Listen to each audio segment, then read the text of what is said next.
bad debt. Now, most of the time, the understanding that people have about debt is that debt is bad. And nobody should go into debt or be in debt. But if you understand the way the economics of nations work, you realize that many nations are operating a credit debt economy, especially when you go into the capitalist system of operation. And that's why there is good debt and there is bad debt. So good debt is any money you borrow for leverage, any money you borrow to acquire an asset that can fund the cost of the loan and still give you something extra. And that's why you see people talk about buying a house using the mortgage system. So if you borrow money to invest, you borrow money to acquire an asset, and that asset can pay for the cost of the debt, then that is good debt. If you borrow money for liabilities and you end up losing money because that is bad debt. So yes, I believe in good debt. I've leveraged good debt on different aspects of life, and if you understand how to use it, it's one of the new rules of money. Second one says, I need advice on how to build a house for my family. We recently won a legal battle on a land litigation and at a prime location. Should we sell the land and buy another at a less prime area, or build small? Now, when you build a house for your family, it is not necessarily the right kind of asset. Because in the definition of an asset, there are two indices for defining an asset. Number one, an asset is anything that appreciates in value. So that land itself is an asset. Number two, an asset is anything that produces cash flow. So that land is already an asset. But if you decide to build on it now, you're going to spend money to build on it. And then you now pack into it. It has become a liability. Because once you pack in, it's an asset in the sense that it's going to continue to appreciate in value. But it will be a liability to you because it won't bring any money. The only thing that will change is your status, that you are now a landlord, but you'll still be as poor as you used to be with an asset that is not liquid. So even though you are going to live in that house, if you now need money, you may still be looking for money. So since it's a prime location, depending on how prime it is, I will advise you to go into a joint venture or to build multiple units. So you can borrow money to build an apartment, 8 units, 12 units, whatever. Out of the 8, you can sell 4, keep 4, and live in 1. Do you understand? You still own everything. Or you can go into joint venture, you bring the land as an equity.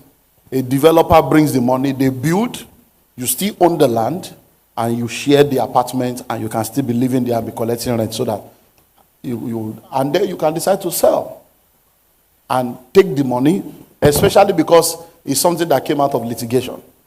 So you might decide to say, to avoid all these litigation and stories, maybe somebody will become a president tomorrow, they will bring, because litigation, until you get to Supreme Court, there is still litigation.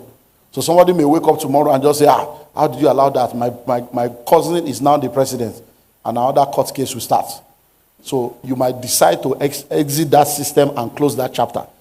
Because if it's in litigation, it's most likely an inheritance. So start your own generation. Sell and go to another area where that one plot, you can use it to get 10 acres somewhere else. Or you can use it to get 1 acre here, and divide. So those things are things you can look into. And I pray that God will guide you. And so how do you stop money from controlling you? There are myths and saying that money is a spirit. Yeah, money is a spirit, of course. Money is a spirit. Yeah. So money is a spirit. The only way to stop money from controlling you is being connected to the kingdom. So let's stop with these ones. No more, so that, because we already have too much from what I'm saying. So yes, money will control you if you don't understand money. So the first thing is to understand that money is nothing but a tool for the fulfillment of purpose. So when you see money as a servant, as a tool for the fulfillment of purpose, that understanding is what keeps money at bay. So God is your source, but anything can be a resource. So don't embrace the principles and reject the principle. because the principle is more important than the principles. So focus on connecting with God and understanding money so that it will not be able to control you. And the best way to control money is to be a giver. That's one of the reasons why you give. You give to deal with covetousness and to tell money, I'm in control of you. So be giving. As long as you give, you make money, you give money, you realize that money will bow because it's not having control over you. How to become rich as a professional nurse and how to encounter personalities in the nursing field when you don't have anything doing and having different faculties on what you do. That's what the book is all about. So you need to get the book. If you have the book, your answer is in the book. Because it's a combination of a lot of things. It's a combination of a lot of things. So that's what the book is all about, just to help you. Please, I'm 50 years plus and a teacher. Is it too late to start? It's never too late. Whenever you wake up, that's when your morning starts. If you wake up by 6 a.m., is it not morning? If you wake up by 8 a.m., morning. If you wake up by 11:30, morning. Even if you wake up after 12, it's still morning because you are just waking up. So whenever you wake up, that's when your morning starts. If you start now and you spend 20 years to build wealth, by 70, 71, you will be able to live a good life and leave something behind. If you don't start now at 70, you'll still be alive and poor. And you'll be a liability to your children. So start. It's never too late. What is the ideal distribution of a diversified portfolio, financial assets and fixed assets, and how do you hedge sowings against inflation? Now, okay, savings. Okay, how do you hedge savings against inflation? Okay, so let me answer the second one. Then I'll come back to it. Please listen attentively to what I'm about to say. Savings is not an investment. It's not an investment. So you are not saving so that you can invest. No. So when you say, how do you hedge your savings against inflation? Understand first that you are not saving because it's an investment. There are principles that you need to apply. And savings is one of those principles. And that savings itself is for 11 reasons. So you can go to my YouTube channel. If you are not following me on social media, follow me now. On Instagram, on X, and on Twitter. Twitter is X, and on Facebook. On Instagram and Twitter, which is X, is Olumide Emmanuel. Olumide Emmanuel. Follow me now. Then on Facebook is olumide.emmanuel. Then go to my YouTube channel, Dr. Olumide Emmanuel on YouTube. There is a 5-part series there on developing a savings culture. It will tell you everything about savings. It's also in the School of Money book. Now listen to this, because that's a very, very interesting question. So when you are saving, one of the reasons why you save is to set money aside for what we call rainy day eventualities. That's 6 months to 8 months I mentioned. So that one, you cannot hedge it against inflation. It's there so that it will save you, because liquidity is very important. But another reason why you save is so that you can use it for investment. So what you now do to hedge your savings against inflation is when you save, apart from those 6 to 8 months money, any other savings you have, put it in an investment or in an asset that will now help you to hedge against inflation. And that's where real estate comes in. Land banking is one powerful thing you can do. So anytime you have money, just go and buy land and tie the money down in land, or go and buy a house, put tenants there, or use it to do shortlets or Airbnb, and let it tie down your money. When you are ready, you sell it off and move on. Do you understand? So that's how you do that. Now, the first question has to do with diversifying your portfolio. It depends on who you are. And it depends on the level with which you operate. So for instance now, I'm a businessman. I'm a pastor. So as a businessman, I have companies. So no matter the diversification that I'm doing, my company is my own. So that means I have to still retain something in that company as a company for the company to be a going concern. So, but if you don't have any company and you are just someone that is an investor and you are making money, then you can now divide it in different. So my advice would be, number one, let at least 50% of your asset be in real estate. 50%. And that real estate itself, let it be a diversified real estate. So me now, I have properties in about 8 countries of the world. Do you understand now? 8 countries. So, one way or the other, everything will. When COVID came, all the properties I have in Nigeria, nobody was paying rent. We forgave them 2 years' rent.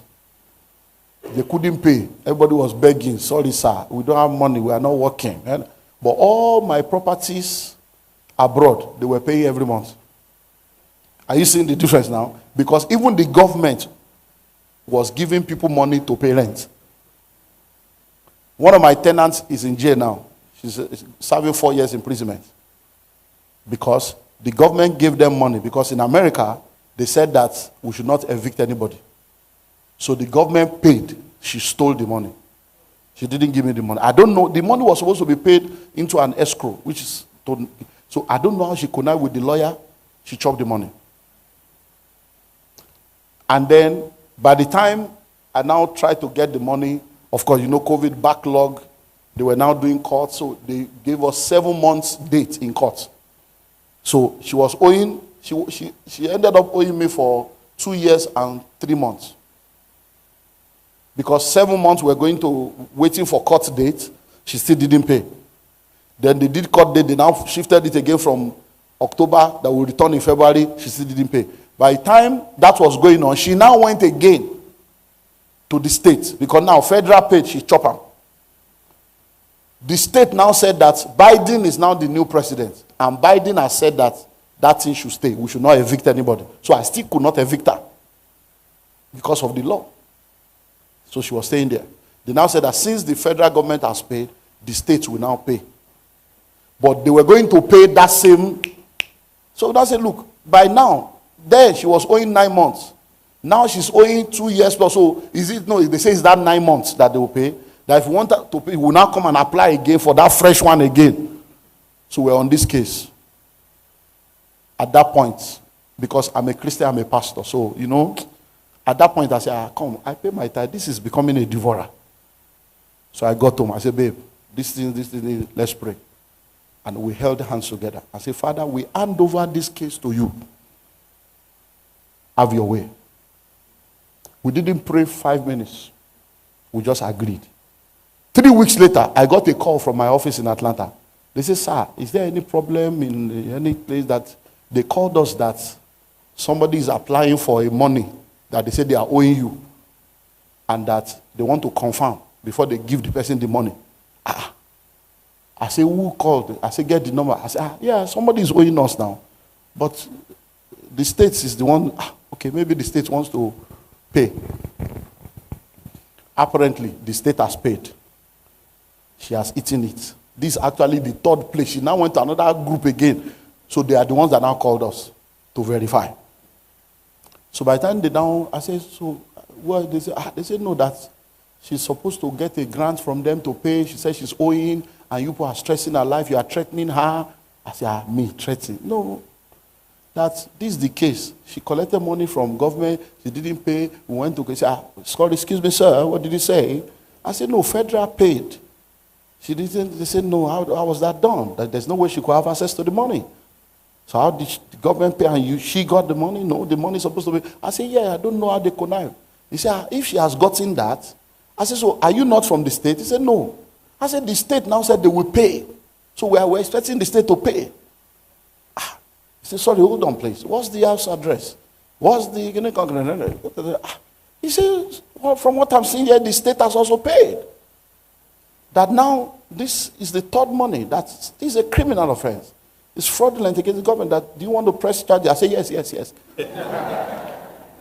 I said, I want to press her because I want all my money. She's in jail now, 4 years imprisonment. Hello? How do you want to defraud government? You defraud man of God. You want to defraud government, defraud state? So, 50% real estate, 25% in other investments, then 25% cash. 50% real estate, 25% other investment, 25% cash. You can do 30, 10. There are a lot of things. There is no law to this thing. It depends on a lot of us. So if, for instance, now you are a business person now, and you have your own business, then I will tell you, put 25% in your business, put 25% in real estate, put 25% car, so I will change it. So it depends on who you are. There's no hard and fast rule to that. But for the real estate, make sure you diversify your real estate investment. Is it wise or somewhat appropriate to save money in cash at home? Probably in a safe or a secret place at home. Oh, yes, you need to have cash at hand. But it shouldn't be too much. But you need to have cash at hand. Things happen where you need fast cash. So yeah, you need to have a safe and have different currencies at home. Yeah, but don't make it public to everybody. I save, but I end up making emergency withdrawal from my savings. How do I prevent it? That's one of the reasons for savings now. So that you can handle emergency. But if every savings is going to emergency, then you need emergency help. So make sure that you don't save the money in a way that you can easily access it. So, thank you, sir. What is your take on full-time ministry as a pastor? And as a full-time pastor, how do you maximize opportunity to create wealth? I'm a full-time pastor now. And I'm not poor. So the question is, what is your definition of full-time pastor? Because you don't go into full-time until your hands are full. So most of what you call full-time pastor is laziness and religion. You are pastoring 12 people, you say you are doing full-time. How? You will steal, or you will lie, or you will raise offering that God didn't send you. Because the income of 12 people cannot finance the church and finance you. So you don't go into full-time until your hands are full. So to say you are in full-time ministry, the real definition of full-time ministry, contrary to all the lies they have told you before now, full-time ministry means that ministry should be your primary assignment, not your only assignment. So I'm primarily a pastor. So I'm a full-time pastor. But I'm secondarily a businessman, secondarily an investor. So it doesn't disturb my anointing, it doesn't disturb anything. Hello? Are you not getting blessed now? Am I not making money at the backyard? Are you not buying book? I didn't collect any offering from you now. Hey, you came for free seminar, but my money is coming because I have something to sell. If I tell you to give offering, I say they want your money. Hey, I don't want your money. Keep your money, but buy your product. You are not doing me a favor buying my book. I'm doing you a favor giving you knowledge. So I can be arrogant about it because I didn't ask you for offering. And it's free seminar that you came for. Hello? Do you understand now? So as a pastor, offer value. Money flows in exchange for value. Money flows in exchange for goods and services. You cannot reduce your life to waiting for people to start an offering to survive. That's a low level of operation. So as a pastor, what can you do with your gift? My gift is in the book. My gift is in CD. My gift is in seminar. I host seminar. I charge people, they pay. So discover things you can do and monetize your gift. Monetize your gift and let it be a blessing to you. What is one character trait or top 3 that has been the game changer in your wealth creation journey? It's very simple. Number 1, financial intelligence. I'm forever learning. I'm forever learning. Number 2, financial planning. I plan. I strategize. And number 3, financial discipline. I'm very disciplined to make sure I practice it and I stick with it. I avoid any form of distraction. Anything anybody will say, let them say. I don't follow fad. I don't follow trend. I just do what I know I should do. Because at the end of the day, nobody will ask you which designer you are wearing when you are a rich man. So those are all poor people's discussion. Hello? I can wear myself. So what is your take on the youth traveling abroad as the only option of making it in life? Well, there's nothing wrong in traveling if it's the plan of God for your life or your desire in life.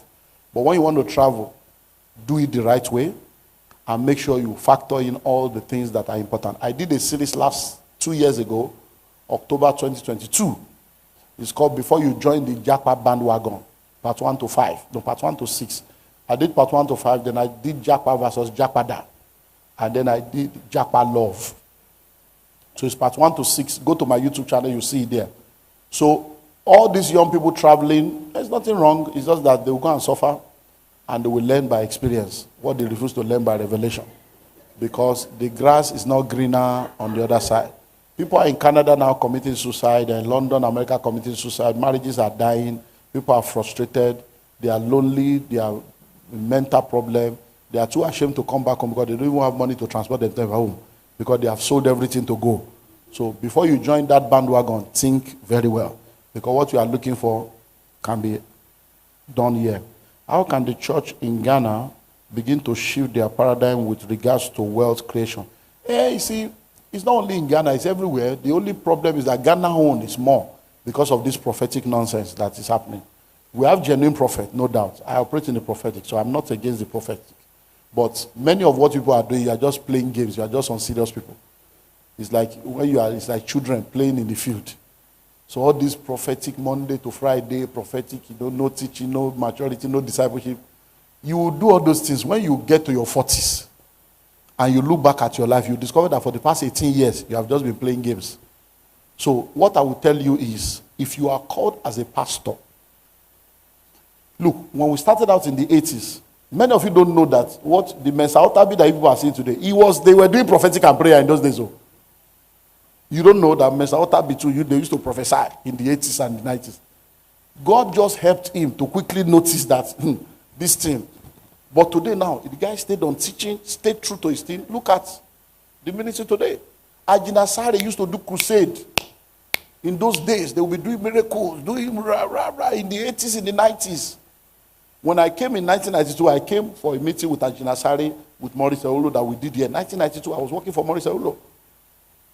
But these guys stayed true to teaching, stayed true to teaching. They are still alive. But there are people that used to prophesy then. They are nowhere to be found now.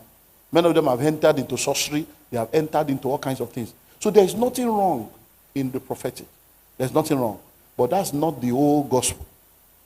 So everybody that wants to do this, so every church should make sure that they focus on the full gospel to build people holistically. And when you build an holistic group of people, it will help them. So if you are a pastor, focus on teaching, and then recognize that you are asking people to bring 10%, but you are not giving the same passion to tell them what to do with the remaining 90%. Give the same passion to teaching wealth creation. Because the continent right now needs help. And the deliverance we need now is mental deliverance. So that's what I will advise. Number 3, what can we do as a church to mentor the next generation to liberate the African continent from? Same thing, just have a strategy and stick to it. Is taking a loan to invest right in scripture and in business-wise? What's the right interpretation of Deuteronomy 15:6? You shall lend, but you shall not borrow. Okay. Now, there's nothing wrong in taking a loan. The same Bible says, borrow empty vessels, not a few. So let me help you with Jesus. Triumphant entry into Jerusalem. The donkey that Jesus used, was it bought, stolen, or borrowed? Borrowed. The Lord's Supper that was done at the upper room chamber. The chamber where they did the Lord's Supper, was it bought, stolen, or borrowed? The boat of Peter that Jesus used to preach, was it bought, stolen, or borrowed? So, who do you want to believe? If Jesus borrowed, who are you? You see, many of you are just plain religious. You don't read Bible. You just listen to all these men of God. I hope you know that over 80% of men of God did not go to Bible school. You see, the church is very terrible. Somebody will just claim that they heard the voice that nobody heard. Only them heard the voice. And before you know it, they start. Where 2 or 3 are gathered. And all of you will submit your life to a charlatan. Can you be, by doctor lady, can you be a medical doctor without going to medical school? No. After going to school, you will still go to medical school. And after you go to medical school, you still need to be recertified over and over again. Can you be a lawyer without going? But to be a pastor, just say God call you. That's all. Nobody heard, only you. Even your wife didn't hear the call. So we have to be careful. Read the Bible for yourself and stop all this nonsense. Hello? Read the Bible for yourself. The Bible says, owe no man nothing but love. So you owe everybody love, because with this all men know that you are my disciple if you have love one for another. So there is nothing wrong in borrowing for business. We have spoken about this for good debt. Because, let me ask you a question. If you are given a contract now to build an airport, and the airport is $52 million to build, and they give you the contract, and they give you 30% mobilization fee, So they gave you $18 million to go and start. Where will you see the money to finish it? So many of you just talk out of religion without understanding because you are just grassroots players. And you have to be careful of all this social media ranting when you just have, 20 Ghana cedi airtime. You are just making noise on social media, talking rubbish. Then, old no man, what's that on? You shall lend to many nations, you shall not borrow. It's telling you the possibility that is available for you as a believer. That you can come into a realm in your life where you have enough that you can begin to lend to people.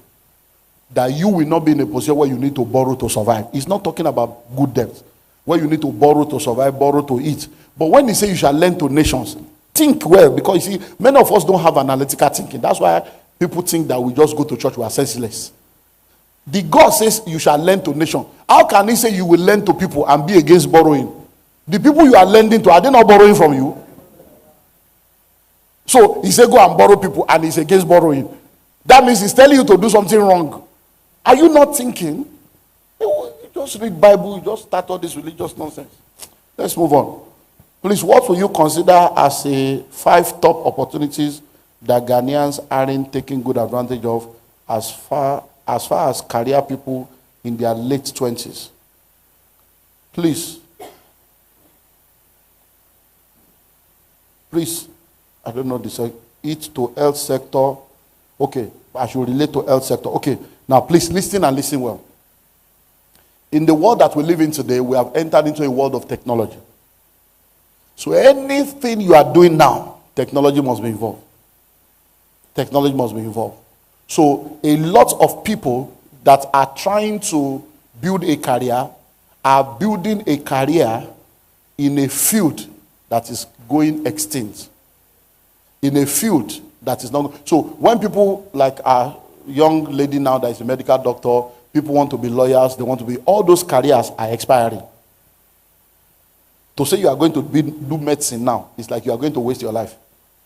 You know why? As we go forward with AI, with technology, you don't need people to be medical doctors anymore. Machines can become medical doctors. Robots can become medical doctors. And they don't go on strike. They don't earn salary. They don't come late to work. They don't have monthly cycle. They don't fight each other. So they are better staff and workforce than human beings.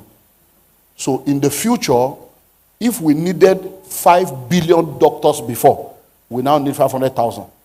So it means that many of you will become doctors, you'll be jobless, and you'll be doing things below your capacity. So anything that your parents did, stop it. Doctor, lawyer, engineer, farmer, all those courses are now useless courses going forward because technology is replacing it. Doesn't mean that there will not be people doing it, but it will be fewer. And it will be more in developing countries. In developed countries, you will discover that those things are not there. Right now, there are machines that can diagnose you. And they will tell you everything about your life from your head, everything. They will print it out like this in less than 30 minutes. You just put your hand there like this. And you can sit down in Nigeria. And a machine in India can do operation for you in Nigeria. Yes. So there are all kinds of things. So what I will tell you is technology. Those of you that want to run away and do relocation, you don't need to relocate. You can sit down here and do remote work. And you'll be earning dollars in Ghana. So because the person mentioned young people, let me give you a few. So go to remote.com, remotely.com, freelancer.com. So remote.com, remotely.com, freelancer.com, go to gigiinsight.com, that's gigiinsight.com. Go to those 4 websites, you will see millions and hundreds of jobs available for you anywhere in the world, and you'll be earning salary in dollars without leaving your country. Now, don't forget, the world is a 24-hour economy. Africa is a 12-hour economy. So in most part of Africa, we don't work for 24 hours. But many developed nations are a 24-hour economy. So you can work in Ghana, and when you close by 5, you get home by 7. And then you start another work, you resume another work by 7 p.m. till 12 midnight, and you sleep. Or you get home by 7, you sleep, you wake up by 12 midnight, and you walk to 4 a.m., sleep again. So there's so much opportunity. So what I will say is technology. Anything technology. Study it. Even in the field where you are, what are the technological aspects of those fields? What are the future aspects of those fields? That's what you should be focusing on. If I buy books, I don't read them. Why? You don't have enough why to read them. Yeah, you don't have enough why to read them. So it's not a demon. Your why is not strong enough. When you have enough why, you will read them. So while you can pray, I can tell you to pray in the spirit, I can tell you to do all kinds of stuff, you don't have enough strong reason. That's why. So I will advise you, let me give you strategies. Strategies to do is, that book that you are not reading, put it on your toilet. So use the toilet revelation. Put it on your toilet. Everybody goes to the toilet at least once a day. So every time you are on the toilet, whether you are doing major or minor, read the one you can read. And once you are done, put it back there. Continue tomorrow. In 1 month, you will finish it. Number 2, do audiobooks. Go more into audiobook and be listening to it. But if you are doing audiobook, you have to listen to it at least 7 times. By the time you listen to it over and over again, then it becomes, because listening, when you are reading, is a level. When you are listening, is another level. When you are seeing, it's another level. So in the realm of education, the things that stick more are the things that activate your reading, hearing, and seeing faculty. So one of the things that can help you to activate those 3 when you are reading book is to read aloud. So when you want to read a book now, for instance, okay, can I have your book, please? So now, please, when you open this book now, and you are doing this, you are reading, you are also seeing, but you are not hearing. So when you are talking, you can't be talking and fall asleep. You can't fall asleep talking. Do you understand? So to activate other faculty that will help you, when you are now in that toilet, you now do like this. Poverty defined. There are 5 definitions of poverty as stated in my book, Pathway to Wealth. But they will only be mentioned here. Poverty is a state of lack and hardship. Now what am I doing? I'm reading, I'm seeing, and I'm speaking. And as I'm speaking, I'm hearing my voice. Now listen, many of you don't understand. This, what I'm telling you is how, because you have to understand what we call human behavioral science to understand the way your neurological system operates. These are the psychology of human being. You see, when you are speaking and you are hearing yourself,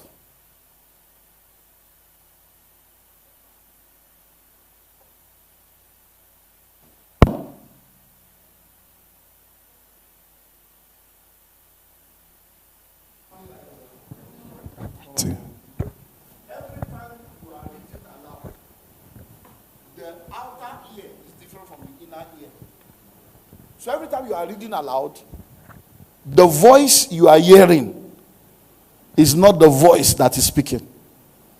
You don't, it's a mystery. But by the time you record it and listen, is that my voice? Because what you are hearing is different from what you will now hear when it's recorded. That's to show you that by the time you are reading, it's recorded.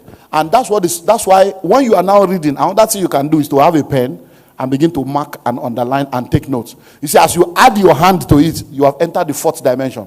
Because everything you use your hand to mark is inscribed on your subconscious mind.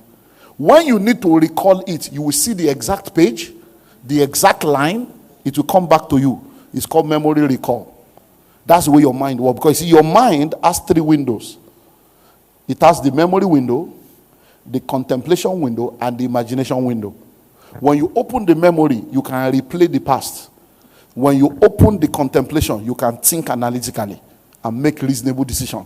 When you open the imagination window, you can dream, fantasize, and come back and decide to go there. Do you get it now? And that's the way the prophetic works. So the prophetic is, now, I've told you what happens in the mind. So you have 3 windows. Now in your spirit, there is a spiritual window. The prophetic is opening the spiritual window to receive divine signals that you can now communicate to somebody physically. Okay, so let me do a practical. Give me that book. No, your notes. Now, I want you to read, stand up, and read what you wrote. Just read anything that you wrote. Let me show you how the prophetic works. But now, we're looking at it from the spiritual window. So, just read out what you wrote. Anything, read it out.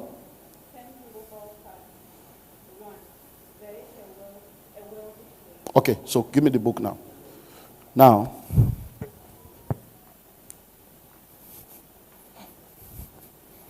okay, continue reading. You can't read. You can't see. Now, please listen. When it was she's the one that wrote it. When it was in front of her, she was reading it. When I took it away from her, she said she can't read. Why? Because she said she cannot see. But if she memorized it, she can recite it without seeing the book. Now, let's do something. Now, look at me. Now, I want you to go to your room now. Your room now. You can see your bed. You can see the curtain. You see that's shoe rack, and there are some things on the, now, listen. No. I'll just show you how the prophetic was. So, she's here now. She cannot see a book in front of her. But when I told her, go to your room, she stopped seeing